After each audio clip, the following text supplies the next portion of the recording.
कहानी की शुरुआत शियाओइंग से होती है, जो बहुत परेशान है। तभी वहाँ ये चेन्युआन आ जाता है। शियाओइंग उससे वही पुराना सवाल पूछती है जो उसके दिल में दबा था। तुमने मेरी माँ को नहीं मारा था ना? तुम असली नाइट डीटी नहीं हो? ये चेन्युआन बात को घुमाते हुए आसमान में टूटते तारे की तरफ इशारा कर देता है। ये चेन्युआन शियाओइंग को अपने पास बैठने के लिए कहता है। वो कहता है कि मैं यहाँ हजारों सालों से अकेला बैठा हूँ, लेकिन आज तुम्हारे साथ होने से मुझे बहुत हैप्पीनेस मिल रही है। अचानक वहाँ ढेर सारे जुगनू यानी फायरफ्लाइज चमकने लगते हैं। शियाओइंग को लगता है कि ये चेन्युआन ने किया है, पर वो मना कर देता है। माहौल एकदम मैजिकल हो जाता है। ये चेन्युआन एक ऐसी बात पूछता है जिससे शियाओइंग सोच में पड़ जाती है। वो कहता है, अगर मैं ही वो मॉन्स्टर निकला तो क्या तुम मुझे मार दोगी? शियाओइंग कहती है कि मैं साबित कर दूंगी कि तुम वो दानव नहीं हो। पर सुबह जब शियाओइंग की आंखें खुलती है तो वहाँ ये चेन्युआन नहीं होता है। वो उसे पुकारती है, पर ऐसा लगता है जैसे वो उसे छोड़कर चला गया है। इधर हम देखते हैं कि एकेडमी में खलबली मच गई है। आखिरकार वह पल आ गया जिसका सबको इंतजार था। डिवाइन स्वॉर्ड आजाद हो चुकी है। शियाओइंग तलवार को थाम लेती है और हर तरफ खुशी का माहौल छा जाता है। लोग उसे कांग्रेचुलेट करने लगते हैं, पर तभी आसमान का रंग बदल जाता है। मॉन्स्टर की काली शक्ति फिर से महसूस होने लगती है और सब सतर्क हो जाते हैं कि असली खतरा अभी टला नहीं है। एकेडमी के मास्टर सबको वार्निंग देते हैं कि कोई भी अपनी शक्तियों का इस्तेमाल न करे, वरना उसकी जान जा सकती है। इसी बीच शियाओइंग पर ये चेन्युआन के साथ मिले होने का इल्जाम लगता है, पर वो डटकर खड़ी रहती है। अब ये चेन्युआन शियाओइंग को याद दिलाता है कि उसने वादा किया था कि वो उसे बेगुनाह साबित करेगी, लेकिन अब वो अपना असली रंग दिखाता है। वो कहता है कि वो शियाओइंग की मदद नहीं कर रहा था, बल्कि उसके शरीर में नाइट क्लैन का पॉइजन भर रहा था। वो साफ कह देता है कि पिछले 6 महीनों से उसका मकसद सिर्फ उस डिवाइन स्वॉर्ड को हासिल करना था, और आज शियाओइंग ने खुद उसे वो तलवार सौंप दी है। अब कहानी मोड़ लेती है एक बड़े धोखे की तरफ, जहां शियाओइंग को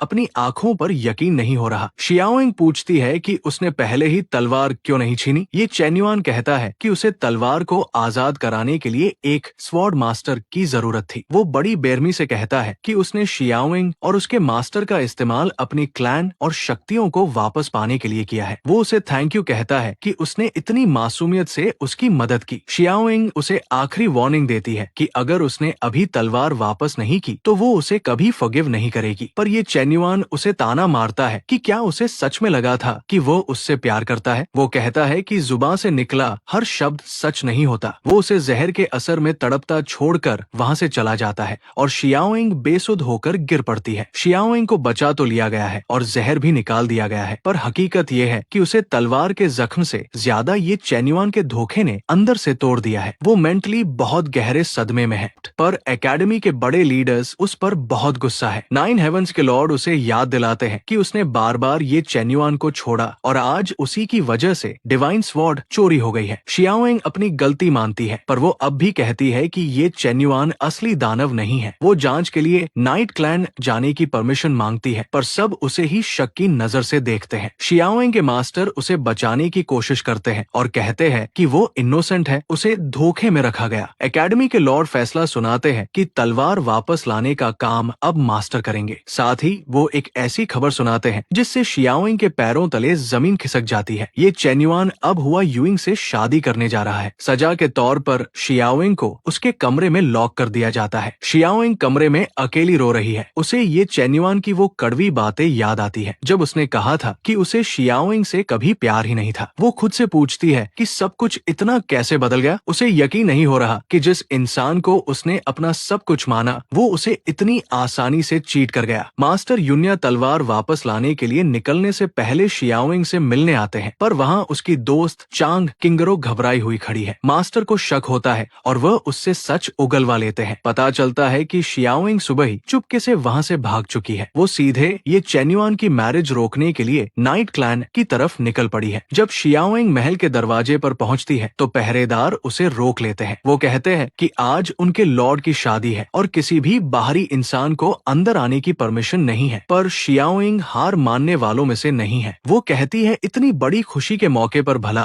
वो कैसे नहीं आती। तभी अंदर से जियाओ तू आता है और शियाओइंग को अंदर आने की परमिशन दे देता है। इसके बाद हमें महल के अंदर का सीन दिखाया जाता है जहाँ ये चेन्युआन और शियाओइंग आमने सामने है। शियाओइंग बड़ी हिम्मत करके ये चेन्युआन से कहती है कि ये शादी सिर्फ एक नाटक है ताकि तुम मुझे खुद से दूर कर सको। वो कहती है कि तुम्हारी ये हरकत ही साबित करती है है कि कुछ तो गड़बड़ है, पर ये चेन्युआन बहुत ही रूड तरीके से जवाब देता है। वो कहता है कि अगर मुझे तलवार आजाद कराने के लिए तुम्हारी जरूरत न होती तो मैं बहुत पहले ही हुआ यूइंग से शादी कर चुका होता। वो कहता है कि हम नाइट क्लैन वाले ऐसे ही हैं, हमें किसी मोरालिटी या उसूलों की परवाह नहीं। अब कहानी मोड़ लेती है उस धोखे की तरफ जिसने शियाओइंग को अंदर तक हिला दिया। ये चेन्युआन कहता है कि उस रात जो भी प्यार भरी बातें हुई वो सब एक नाटक था, ताकि शियाओइंग उस पर ट्रस्ट कर सके और अपनी जान दाव पर लगाकर उसकी मदद करे। शियाओइंग पूछती है तो क्या वह रात भी एक झूठ थी? ये चेन्युआन बड़ी बेरुखी से हाँ कह देता है। तभी बीच में हुआ यूइंग आ जाती है और शियाओइंग को लड़ाई की चैलेंज देती है कि अगर मुझे हरा दिया तो ये आदमी तुम्हारा होगा। शियाओइंग लड़ाई में घायल हो जाती है, पर ये चेन्युआन उसे संभालने के बजाय हुआ यूइंग के पास जाकर उसका हाल पूछता है। वो शियाओइंग को इंसल्ट करते हुए कहता है कि मुझे इंसानों और इमोर्टल से नफरत है, मैं तुमसे प्यार कैसे कर सकता हूँ? वो कहता है कि आज उसकी मैरिज है, इसलिए वो शियाओइंग को जिंदा छोड़ रहा है, वरना वो उसकी हड्डियां तोड़ देता। वो उसे फौरन वहाँ से निकल जाने का ऑर्डर देता है। शियाओइंग को समझ आ गया है कि अब वहाँ रुकने का कोई मतलब नहीं है। वो भारी मन से वहाँ से चली जाती है, जबकि पीछे ये चेन्युआन अपनी ब्राइड हुआ यूइंग के साथ फिर से शादी की रस्में शुरू कर देता है। 1800 सालों के लंबे इंतजार के बाद आखिरकार ये चेन्युआन को अपना असली और शक्तिशाली शरीर मिल गया है। शियाओइंग भी वही होती है और कहने लगती है तुम्हारे झूठ ने मेरा दिल तोड़ दिया है, पर ये चेन्युआन उसे नफरत से देखता है। वो कहता है मुझसे बदला लो, और चेन्युआन उसे अपना असली दानवी रूप नाइट डेटी दिखाता है। दरअसल पहले शियाओइंग कहती थी तुम नाइट डेटी नहीं हो, अब ये अपनी काली शक्तियों से पूरी दुनिया को डराने के लिए शियाओइंग अपने कब्जे में लेकर वहाँ से निकल आते हैं। शियाओइंग उसे रोकने के लिए गिड़गिड़ाती है, पर उसकी चीखें सुनने वाला कोई नहीं है। तभी वहाँ मास्टर यूनियन आ जाता है और दानव के ऊपर हमला करने लगता है, और फिर वो शियाओइंग को बचाकर यहाँ से गायब हो जाता है। आप हमें दूसरे दिन का सीन दिखाया जाता है जहाँ शियाओइंग को होश आती है, पर उसकी हालत बहुत नाजुक है। तभी बाहर शोर मचता है और कुछ लोग चिल्लाने लगते हैं। एकेडमी के कुछ छात्र शियाओइंग पर इल्जाम लगाते हैं कि उसकी वजह से पूरी इमोर्टल क्लैन की बदनामी हुई है। वो कहते हैं कि शियाओइंग ने जबरदस्ती शादी रोकने की कोशिश की और अब उसकी वजह से पूरी दुनिया नाइट डीटी का कहर झेल रही है। वो मांग करते हैं कि शियाओइंग को स्वॉर्ड मास्टर का पद छोड़ देना चाहिए। शियाओइंग चुपचाप ये सब सुन रही है, पर तभी मास्टर युन्या वहाँ पहुँच जाते हैं। मास्टर साफ कह देते हैं कि शियाओइंग ने हमेशा अपनी जान जोखिम में डालकर एकेडमी को बचाया है, पर तुम लोग सिर्फ उसकी गलतियां देखते हो। वो पूरे गुस्से से कहता है कि अब से अगर किसी ने भी शियाओइंग के खिलाफ एक शब्द भी कहा तो उसे मास्टर युन्या का सामना करना होगा। मास्टर का ये रूप देखकर सब हैरान रह जाते हैं, क्योंकि उन्होंने पहली बार अपनी शिष्या के लिए पूरी दुनिया के खिलाफ खड़े होने का फैसला किया है। वैन्यान मास्टर युन्या पर चिल्लाती है कि शियाओइंग ने उन पर कोई जादू कर दिया है और वो अब पहले जैसे नहीं रहे। इसी बीच रोरू दखल देती है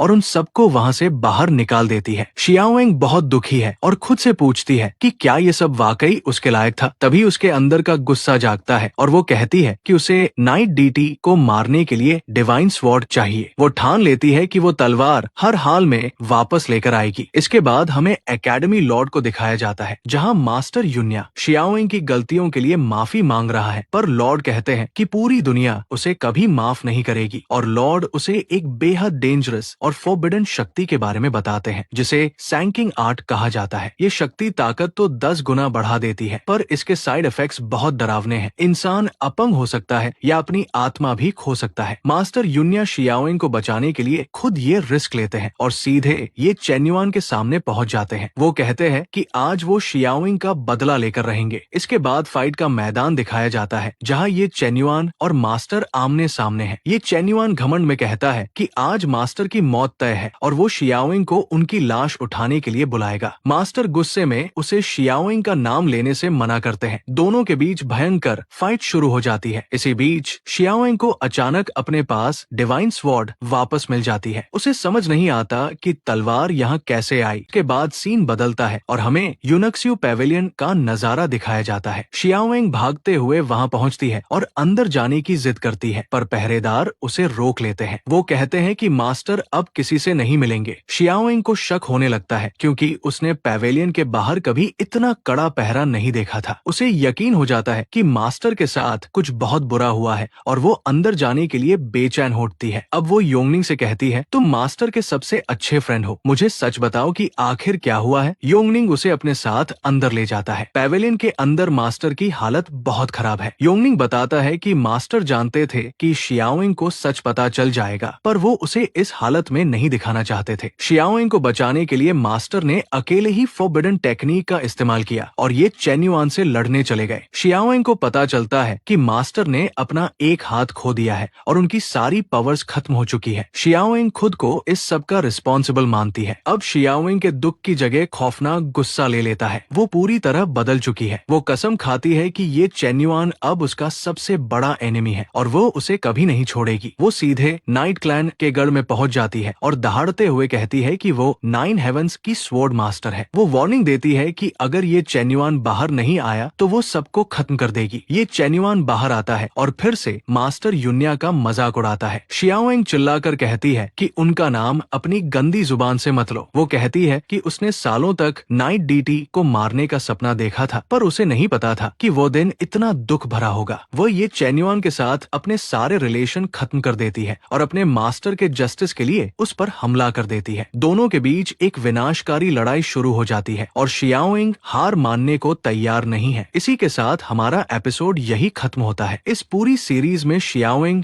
और ये चेन युआन का सफर आपको कैसा लगा? हमें कमेंट करके जरूर बताएं। आगे के और भी धमाकेदार एपिसोड्स देखने के लिए हमारे चैनल को सब्सक्राइब करना न भूलें। मिलते हैं अगले एपिसोड में।